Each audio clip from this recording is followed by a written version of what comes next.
All right, good morning, everybody.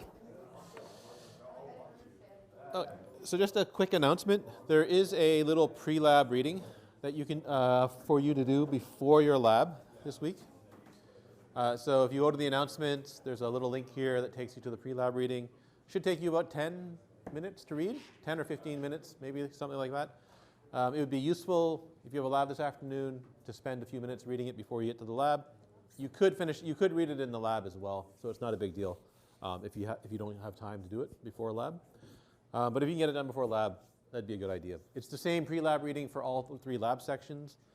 Now, a thing I have to tell you about on OnQ is that if you go to the assignment section, or if you're looking at your calendar in OnQ, that assignment is going to show up for everybody. Right? So there's going to be a lab one Tuesday, there's going to be a lab one Wednesday, there's going to be a lab one Friday. Right? There's going to be a due date for all of these. It's going to show up for all of you because there's no way I can restrict an assignment to just those of you in a certain section. Or at least there's no easy way to do it. Right? And so this is going to show up for all 62 of you. Right? And so don't be worried if you see that you missed an assignment on Tuesday if you're not in the Tuesday lab. Right? And so just ignore whatever warning you might see in OnQ, or just ignore the fact that you've missed the assignment.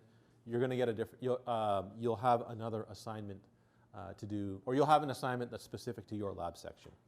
Right? And so that confused some students in the past. Right?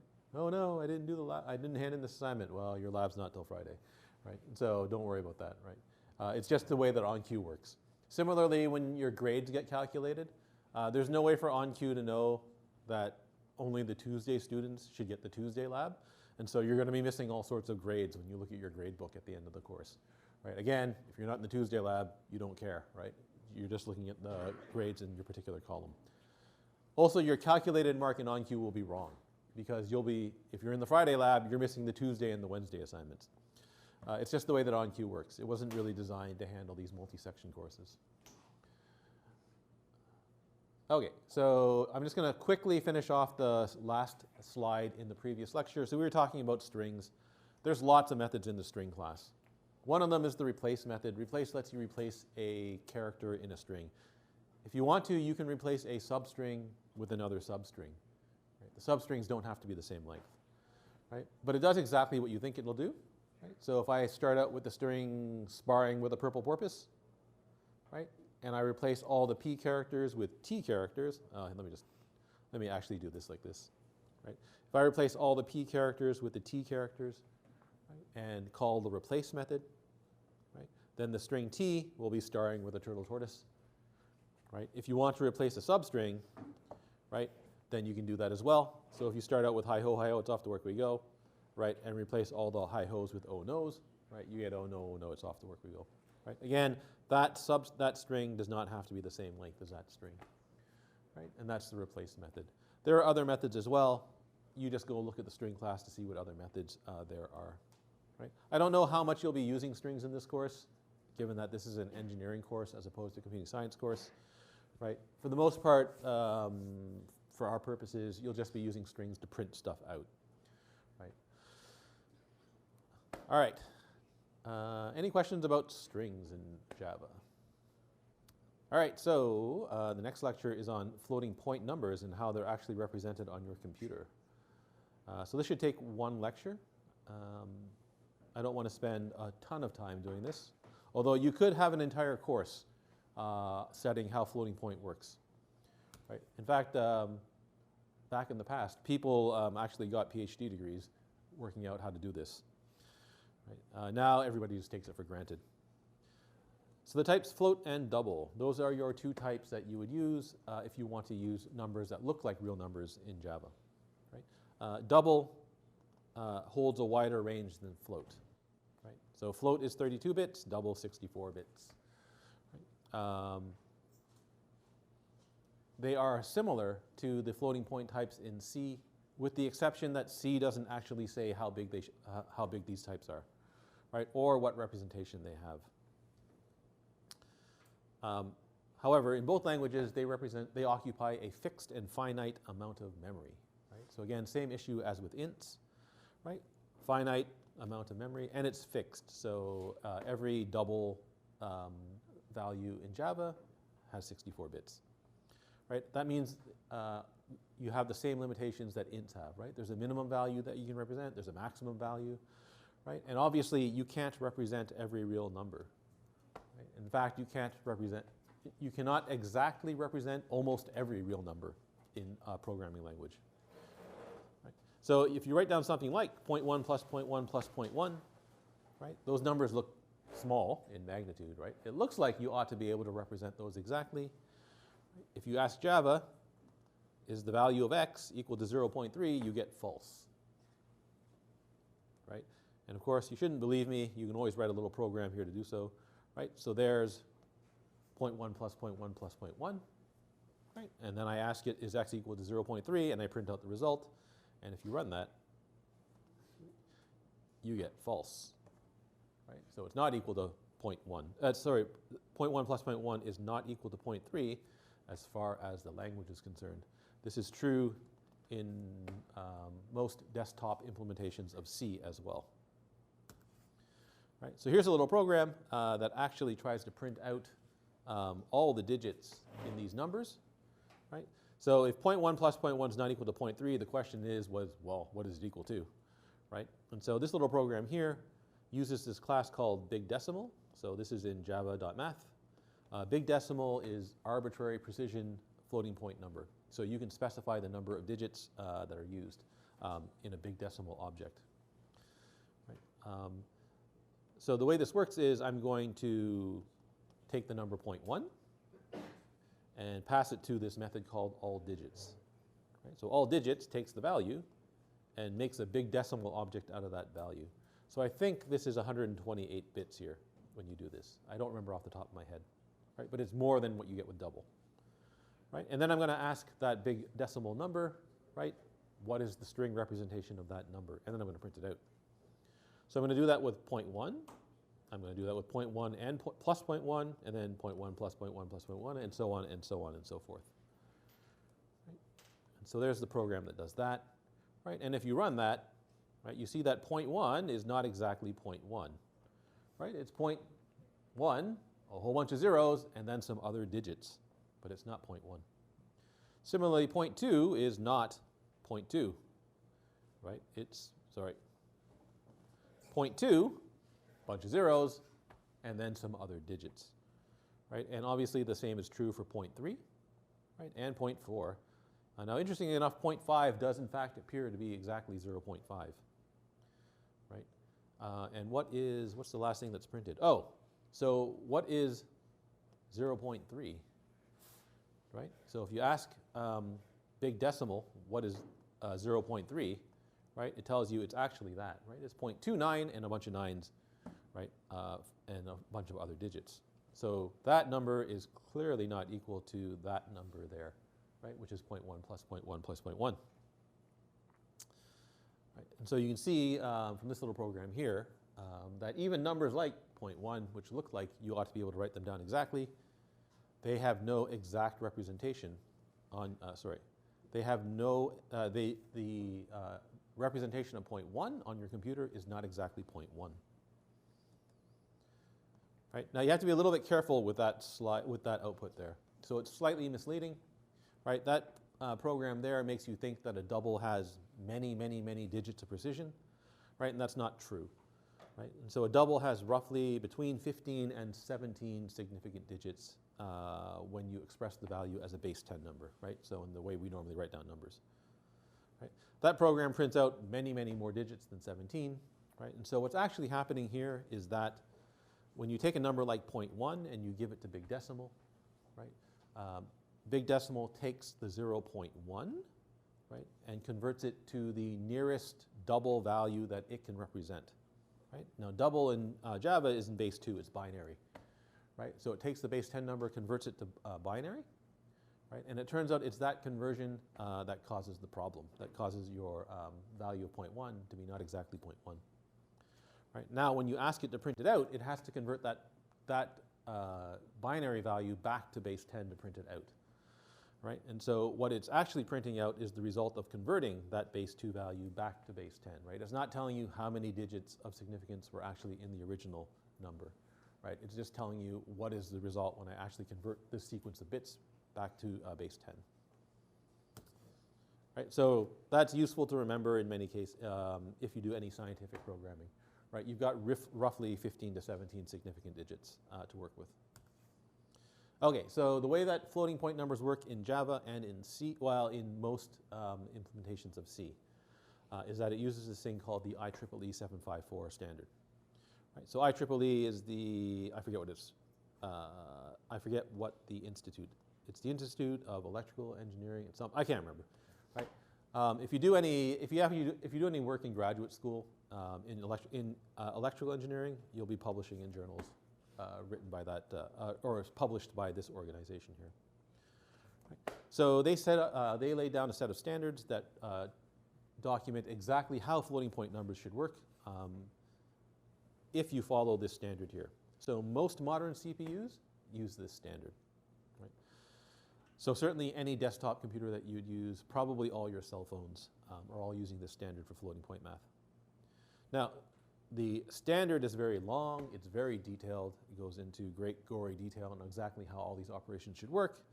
We're not interested in all the details, right?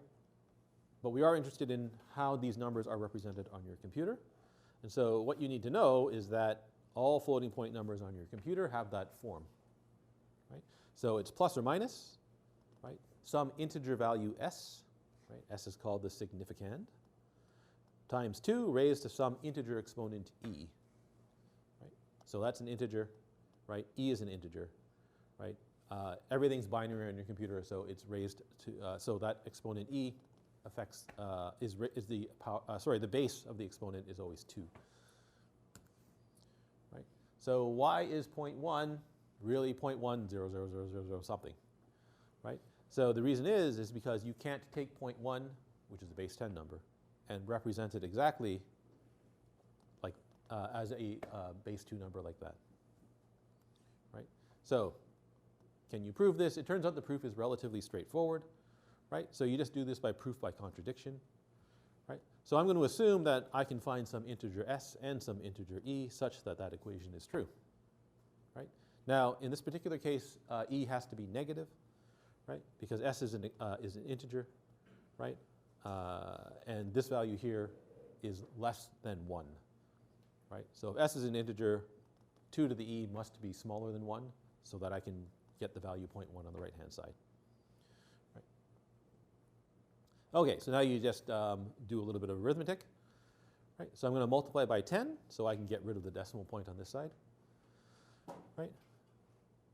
I'm now going to divide by 2 to the e, so I want to separate the s and the e onto separate sides of the equation. Sorry, separate sides of the equal sign.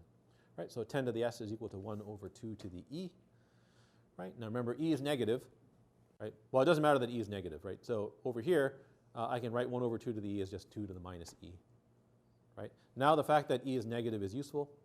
Right, so if e is some integer value, right, then 2 to the, and e is negative, then 2 to the negative e is 2 times 2 times 2 times 2 e times. Right? Now what about the right-hand side? Right? 10 is 2 times 5, right? Times s. Right? And now you have your contradiction. Right? The prime factorization on the right-hand side is all 2's. Right? The prime factorization on the left-hand side includes a 5. Therefore, there's no integer value of s such that this equation is true. So the proof is relatively straightforward. It's not immediately obvious, but it's easy to write down. Right? And so you can't actually write down, so if you actually write down the base 10 literal 0.1, it doesn't have an exact binary representation. Right? Okay, so float and double, these are 32 and 64-bit binary values. Right now it's going to be really awkward to write down 32 bits or 64 bits, so I'm not going to do that, right? Secondly, it's going to be awkward to work in binary because most people are used to working in base 10, right? So instead, I'm going to use a simplified version of this representation to illustrate what happens when you work in floating point, right? So I'm going to use only 4 digits, right? So instead of 32 or 64 digits, I'm going to use 4, and I'm going to work in base 10. right? And so that means our floating point numbers are always going to look like this, right? So I've got 3 digits for the significand, right? 1 digit for the exponent, right? I'm going to use the rule that for the 3 digits here, the first digit is never 0, right? And so the smallest value of s that I can write down is 100, right? So 100. Right? For the exponent, I need to make that exponent go negative if I want values less than 1, right? So I'm going to take the integer value that's in the exponent and I'm going to subtract 5. Right? So the 5 is called the bias. Right? And so that gives you an exponent, e, that's between -5 and 4. Right? And so all of our floating point numbers are going to look like this.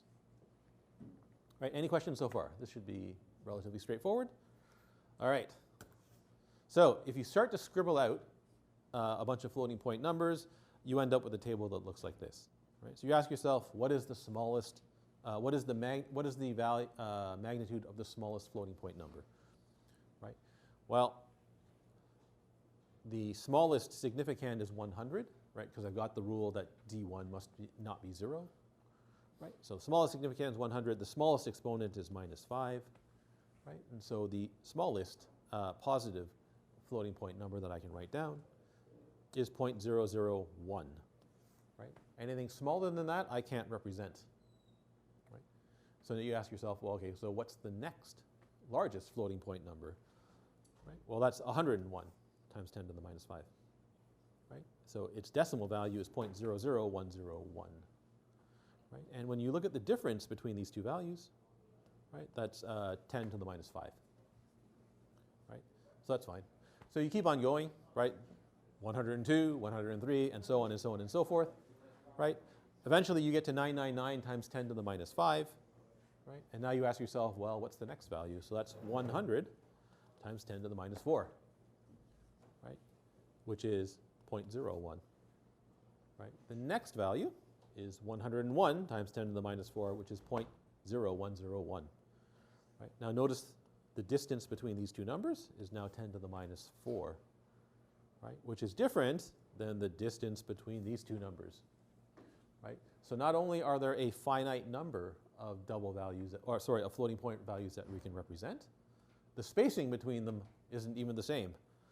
Right? Here the difference is 10 to the -5, here it's 10 to the -4. If you keep on going, right, when you get to the exponent 4, the spacing between adjacent values is now 10,000. Right?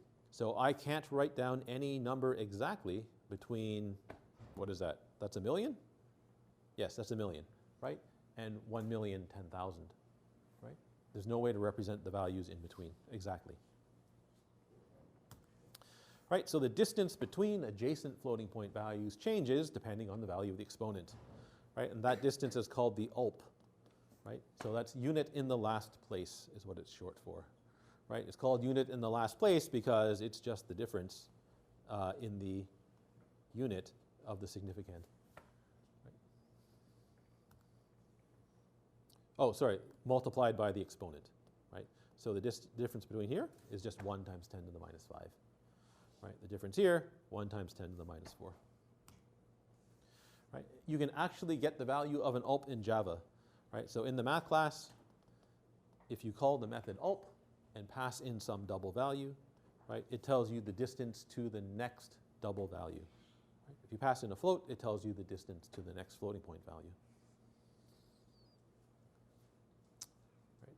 Okay, so we want to look at the difference between a value and its actual representation, right? So we need to talk about the error between two values, right? So absolute error is just the difference between two values and you take the absolute value of that difference, right? So if x hat is your true value, right, and x is your approximate value, then the absolute error, just take the difference, compute the absolute value, right? So if you take a real value that fits in the range of a floating point type, right, its nearest floating point value has an error of 1/2 an ULP, right? So what do I mean by that? Right? So if I write down the literal 1000001, right? I can't represent that value exactly in this floating point representation. Right? So what happens? Right? 1,000,001 gets converted to 100 times 10 to the 4. Right? What's the error here? Well, it's 1 times 10 to the, it's 1, exactly 1 in this case. Right? What about the value 1,005,000? Right? That's exactly halfway between these two. Right? So 1,005,000 gets converted to one of these two values. It doesn't matter which one you pick. Right? It gets converted to one of them. What's the error? Right? Well, it's 5,000. Right? An ULP is 10 to the minus 4. Right? So 5,000 expressed as an ULP is 0.5 times 10 to the 4. Right? Or, is 1 ULP is 10 to the 4, right? 5,000 is half of that, right? So whenever you convert, where to go? Right? Whenever you convert a floating point literal to its floating point, whenever you convert a literal to its nearest corresponding floating point value, at most you end up with 1/2 an ULP error. All right, so to compute an error in ULPs, right, what you do is you take your true number, right, and you write it out using your significand and exponent representation, right? So in other words, you write it out in this representation here. Right? You then take your approximate value and you do the same thing, right? So you write it out using your floating point representation. But when you write it out, you make sure the exponent is the same as the exponent for the true value. Right? So we're always going to keep the exponents the same. You then compute the difference, right? And that becomes your error in ULPs. Right? So for example, 1.29 and 1.25, right? What is the difference? What is the error in ULPs of these two values? Right? So you take your 1.29 and you write it out as 129 times 10 to the minus 2, right? So 3 digits as an integer, right? Compute the appropriate exponent, and I'm going to do the same thing with 1.25, right? So that's 125, right? When I write out the number, I have to make sure that exponent is the same as that exponent, right? If they're not, we're going to do something else, right? And so you subtract, and you get 4 times 10 to the minus 2, right? And that's 4 ULPs. So what about 12.1 and 0.5? Right, so 12.1, 121 times 10 to the minus 1. Right? Now when you write out 0.5 as a floating point number, it has to be 500 times 10 to the minus 3, right? Or something like that? Yes, it's 500 times 10 to the minus 3. Right? But I need to make sure that the exponent is the same in order to compute this difference in ULPs. Right? That's the whole trick here, right? I want to compute the difference in ULPs, so I need to make sure that exponent is the same as that exponent there. Right? So you scale the number, make sure you write down the exponent as 10 to the minus 1, and then scale the significand appropriately. Right? Now you do your difference, and that's 116, right? So that's 116 ULPs of error there. Now sometimes your true value is a real number as opposed to a floating point value, right? So for example, you want to compute the difference between pi and the approximate value of pi, right? For the true number, you can always use as many digits as you want, right? For your approximate value, that's always a floating point number in our system, so you're always going to convert that to our 3-digit significand and the 1-digit exponent. Right? So here I've got a true value that has many, many, many digits in it. Right? You just do the same thing all over again. Right? So you write this out using your floating point representation. Right? So I only get 3 digits for the significand, so that's 592. Right? Point, whatever, doesn't matter. Right? Compute the exponent, that's 10 to the 2. Right? Now when you write this number out, you also write it out in your floating point format. So 3 digits, in this case it happens to be times 10 to the 2. Right? Exponents are the same, so I can just compute the difference. right? And now you get 3.9-ish ALPS. Right? So the trick here is always to write out the, so for the true value, right, it's always got 3 digits in the significand plus whatever digits come after the decimal point, right? For the approximate value, it's always 3 digits in the significand. You always make sure the exponent is the same as for the true value. Right? Yep. In that other slide, does it have to be times 10 to the 2? Or do you use it times 10 to the 3? Which slide? That one right there. This one here. So you want to do 10 to the 3 for example. No, so here you have to you'll get an error, but it won't be in ALPS anymore. It'll be in something else, right? So the whole point of this is that I want to compute it in these units called ALPS, right? To compute it in ALPS, you have to use the floating point representation for your particular computer. In our case, it's always 3 digits in the significand, right? So I need to make sure that's got 3 digits in it, yeah. Okay, so relative error, most of you probably know what this is, right? It's just the absolute error divided by the value of the true, by the true value, right? When you're computing relative error, you always use math to do this. You don't do it in floating point, right? That's all I need to say about relative error for now. Okay, so what happens when you want to add or subtract 2 floating point values, right? And so it works in a similar way, right? You take your numbers, you write them out in your floating point format, and then you do your arithmetic with them, right? So if you have the same if you have 2 values that have the same exponent, right, then you just go ahead and do your arithmetic the way you normally would, right? So write out 12.1 in your floating point format, right? 3 digits, so 121, right? Compute the exponent, so that's 10 to the minus 1, right? Do the same thing with 63.8, so 3 digits, right? Compute the exponent. They're the same, so now you just go ahead and do your arithmetic, right? So that's 759 times 10 to the minus 1, right? Or 75.9. Right? Another example, 81,500, right, is 815, so 3 digits, right? Compute the exponent, that's 2, right? 10 to the power 2. Do the same thing with 13,600, right? And here you get 951 times 10 to the 2. Okay, so what happens if the result produces an extra digit, right? So in other words, if I add 2 values, right? So in this case, 800 and 600, right? I'm going to get 1,400 when I compute the sum, right? I now have 4 digits, which is a problem, right? Because my floating point representation only has 3, right? So if the results produce an extra digit, then write the result using the extra digit and round to remove the last digit. Right? So when you compute this sum here, right, you end up with 4 digits, right? So that's 145, right? I only get 3 digits, right? So here we're going to round. So 145.9 when you use 3 digits, right? Which you round to 146, right? Now remember when you're converting the 4-digit number to a 3-digit number, you have to increase the exponent by 1, right? So that turns out to be 146 times 10 to the 0, right? Notice you cannot compute the sum of these 2 values exactly, right? Right, that value there is not exactly equal to the sum of those 2 values, right? It's, you get 146 instead of, what are you supposed to get? 145.9, right? Similarly, if I add these 2 values here, right, you get to 1751 times 10 to the 2, right?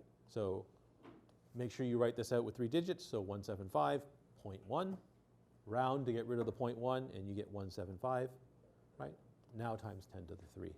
So again, this sum can't be represented exactly either, right? You've got 2 numbers that you can write down exactly, right, in your floating point format, but you can't write the sum exactly with our floating point format, right? And so you can see right here, right, you end up with some error when you do something as simple as adding 2 values. Right? Now what happens if your operands have different exponents? Right? So if your operands have different exponents, so like 4 million plus 12, right, then what you do is you take the number with the larger exponent and you write it out using our floating point format. Right? So 4,320,000 is 432 times 10 to the 4. Right? Now with the 12.1, you write that number out in your floating point format, but you make sure the exponent is the same, right? The reason you make sure the exponent is the same is because you are just summing the values here, right? You're going to compute the sum using the long summing algorithm you learned as a kid, right? So that only works if the exponent is the same, right? So here we get a bunch of stuff times 10 to the 4, right? You now discard everything after the decimal point because our floating point format can only store a 3-digit significand, right? So here I'm not going to discard, I'm just going to compute the sum exactly, right? Keeping all the digits, right? But when I get the final result, right, I can only keep the first 3 digits, right? So that's 432 times 10 to the 4, right?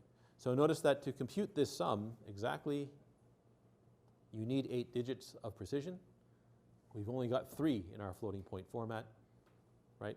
So when we get the final value, right, it's imprecise. It's got some error in it. Also notice in this example, if you add 4 million, if you add 12 to 4 million, 4,320,000, right?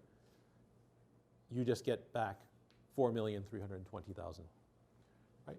So a positive value, x plus y equals x, where y is not equal to 0, right? So this is one of the consequences of using this floating point format, right? It all comes back to the fact that you have a finite number of digits of precision, right? Okay, so here I kept all 8 digits and then computed the final result, right? So I rounded or did something to get the final result, right? In computer hardware, you don't get all of these extra digits, right? So it's not always feasible to use extra bits when you're in your CPU to compute the sum, right? This was especially true back in the earlier days of computing, right? On modern CPUs, you do have some number of extra bits to compute these values, right? The number of extra bits depends on the CPU, right? So using extra digits was not always feasible, right? So if you're way, way back in the early days of computing, designing a CPU, right, and you realize that you have this problem, right, one of the solutions you might come up with is, well, we're just going to throw away the extra digits, right? So if you discard all the extra digits, right, then when you write down 12.1, you just get 0, right? So in this case, you get the same result as in the previous slide, right? So no extra bits, you just discard everything after the decimal point and then compute the sum, right? And again, right, x plus y equals x when y is not equal to 0. Right. So if you don't keep any extra bits, people found out very quickly that you end up with very imprecise calculations, right? When you do addition or when you do any kind of arithmetic, right? So here I've got 10.5 and 9.98, right? So when I write the 10.5 out as a floating point number, it's 105 times 10 to the minus 1, right? When I write out 9.98, right, and making sure the exponents are the same, right, I only get the 99, right? So I lose the 0.8, right? Compute the difference, right? You get 6 times 10 to the minus 1, which is 600 times 10 to the minus 3, right? So the true result, if you actually calculate it, is 520 times 10 to the minus 3, right? 0.52, right? What's the error in ULPS? Between these two, it's 80 ULPS, right? Which is enormous because the IEEE standard says if you do any kind of simple arithmetic operation, so sums, differences, products, or quotients, right? The result must be within 1/2 an ULP of the true answer, right?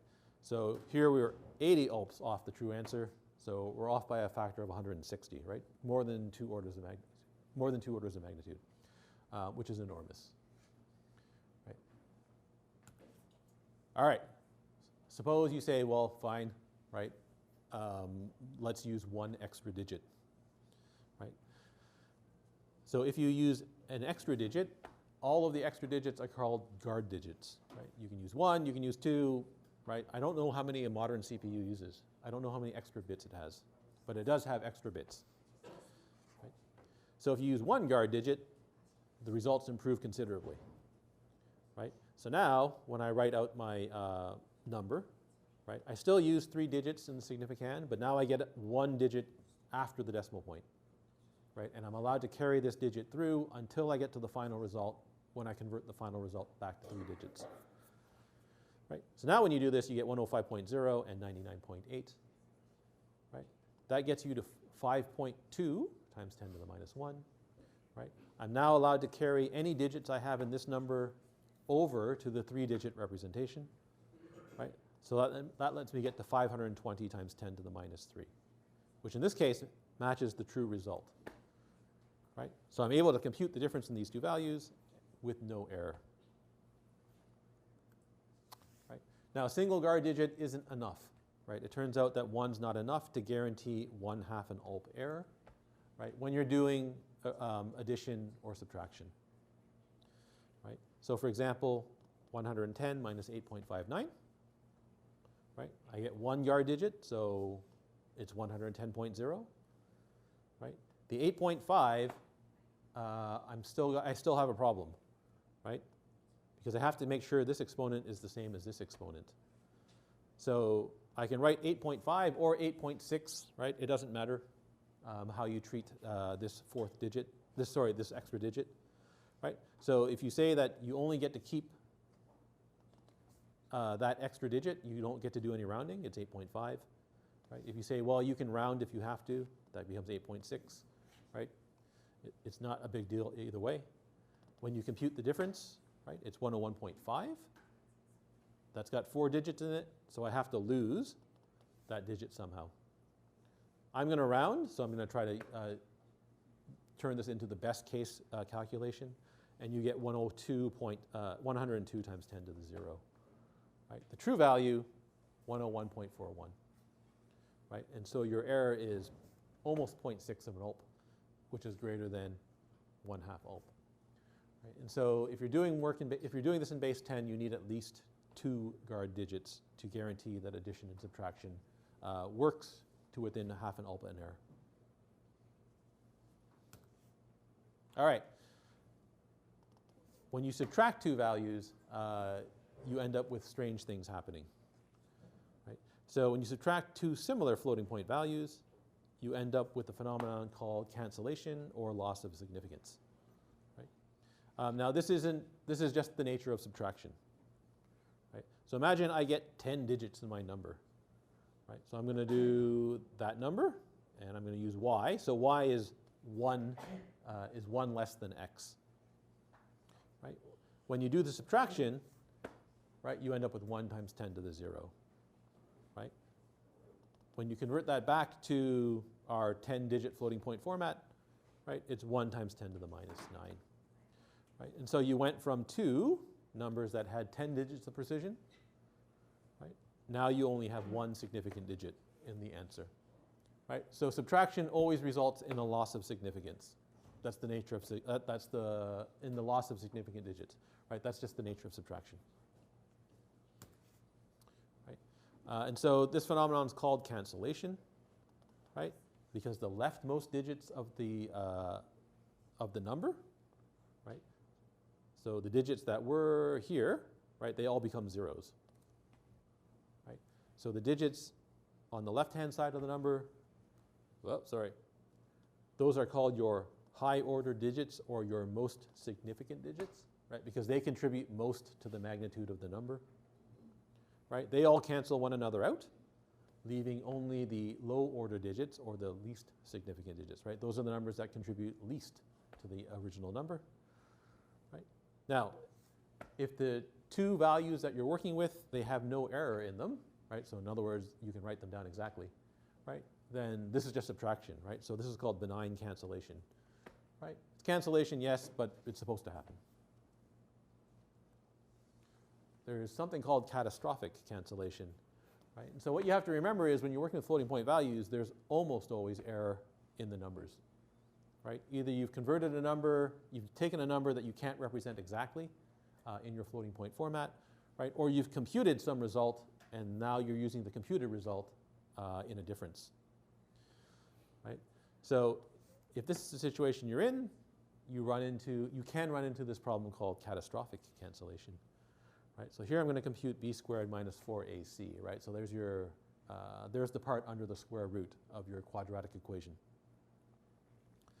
right? I'm going to compute this value using 3.34, 1.22, and 2.28, right? So first of all, I'm going to do the result exactly, right? So using exact arithmetic, you just crank it out. You end up with 292 times 10 to the minus 4, right? So notice that if you had an infinite number of, or if you had enough digits, you can compute this value, right? The computed value is exactly representable using a 3-digit significand, right?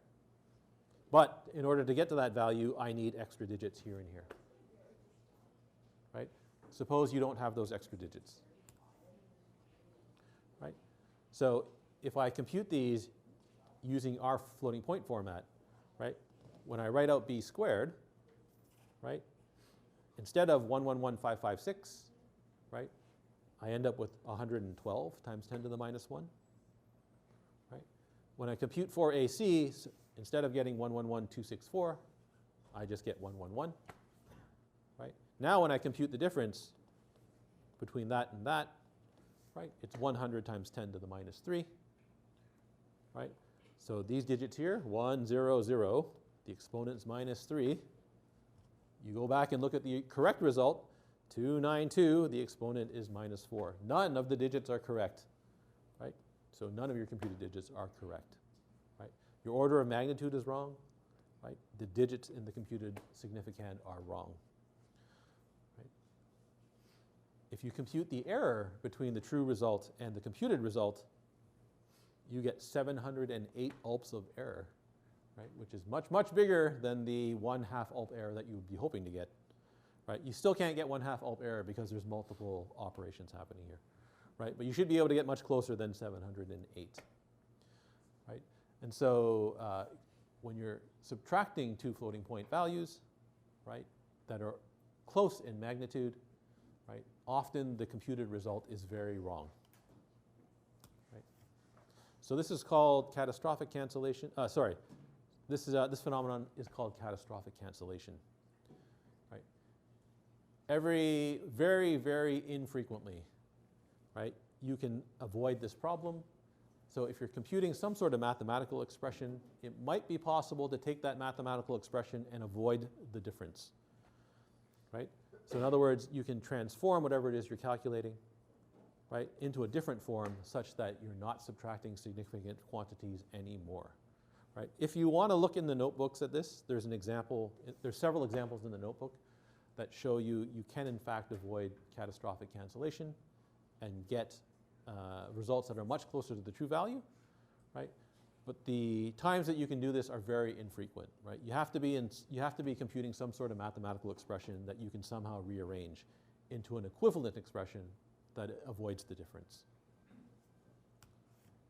All right, so what is the implication of all this, right? The implication of all this is that if you have to repeatedly compute something in floating point, right, you can run into the problem where you end up accumulating lots of error, right? So every basic floating point operation results in a value that can be up to 1/2 an ULP off the correct result. This means if you repeatedly perform a calculation, right, that error can accumulate, right? What is the obvious example of where you have to repeat a calculation? It's when you compute an average, right? I have to sum a bunch of stuff, for example, that's stored in an array, for example, right? So if you want to compute an average, if you want to compute a standard deviation or variance or anything like that, right, and you have lots and lots and lots of values, right, you can easily run into problems where the computed value is very far off, it is very far off the true value. Right. So here's a little example that you can run if you want to, right, to see just how bad this is in fact. So I'm going to sum 1,001 values. Right? The values that I'm going to sum are 0.1. It's all 0.1s except for the last number. Right? The last number is 1,000,000. Right? So if you compute this sum, right, that's the true value. Right? I've got 1,000.1s, so that's just 100. Right? Plus 1,000,000, so that's 1,100,000. Right? If you type this into Java and ask it what the answer is, right, it tells you it's 1,125. Right? So you can't even sum 1,000 numbers accurately using floats in this particular example. Right? You end off being off by 25, right, which doesn't seem very good. Right? The funny thing is, in this particular example is, you can actually get the true result. All you have to do is move the 1,000,000, to the, here I'm setting the, it's 1,000,000 plus 1,000.1s. Right? All you have to do is move the 1,000,000 to the end. Right? So instead of setting the first value to 1,000,000, I'm going to set the last value to 1,000,000. Now when you compute the sum, you actually get the correct value of 1,100,000. Right? And so what's going on here? Right? So when you sum it this way, right, you start out with 1,000,000 and then you add 0.1. Right? So you're taking a value that's large compared to the next value that you're adding it with. Right? So when you sum the 1,000,000 and the 0.1, you lose a part of the 0.1. Right? So you get 1,000,000 point something, but it's not 1,000,000.1. Right? You lose a part of that 0.1. And now when you add the next 0.1, you lose a part of the next 0.1, and so on and so on and so on and so on. Right? And so you end up losing, in the end, 25 from the total sum. If instead you do it the opposite way, so 0.1 plus 0.1 plus 0.1 plus 0.1 and so on and so on and so on, right? You add the 1,000,000 to the end, right? Now you're adding mostly all values that have roughly the same magnitude, and it's not till the end when you add the value that has a very different magnitude, right? And so that lets you avoid much of the accumulated floating point error. Oops, sorry. Okay, so you can generalize this, right? So if you've got a bunch of values that you want to sum and you want to avoid round-off error, if you Google this, you'll quickly find that one of the pieces of advice is sort your values before you sum them, right? So sort them in ascending order, right?